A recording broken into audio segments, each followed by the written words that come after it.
26,000 Australians are born too early each year, and this number has been progressively increasing, as it has for all developed countries. It had always been my career ambition to discover how we could safely lower the rate of preterm birth. No country has ever lowered its preterm birth rate. Then one night in 2013, together with a colleague, I was in the operating theatre of our hospital. We'd had a woman who'd come in preterm labour. She was 24 weeks pregnant. The waters had broken, the baby was lying sideways, and we'd had to do a very invasive caesarean section to safely deliver this baby.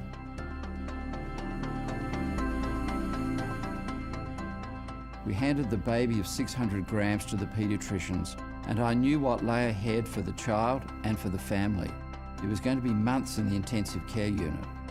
Our paediatricians will do a wonderful job, but there's no getting away from the fact that this child will spend its first few months in plastic, breathing through plastic and being fed through plastic. For the parents, the many months ahead can be very lonely and very frightening. Their child basically belongs to the hospital, and eventually when they're given the child to take home, they're full of fear as to what the future will hold. As we walked down the corridor, I said to our registrar, 6 weeks ago this woman would have had her mid-pregnancy scan.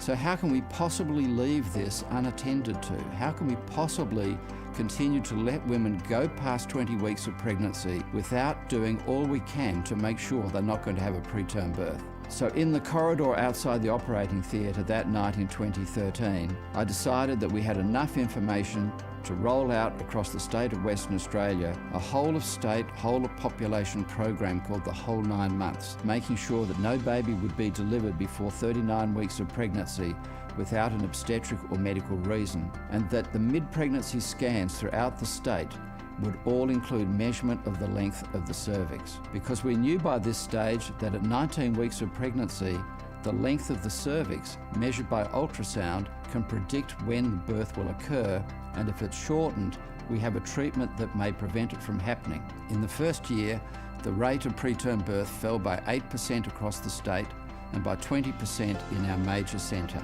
As a team, and me as an individual, we were absolutely astounded the success of this program could be so rapid. But indeed it has been, and it appears to be sustained. We were then supported to roll the program out across the rest of Australia. And in June 2018, the Australian Preterm Birth Prevention Alliance was born.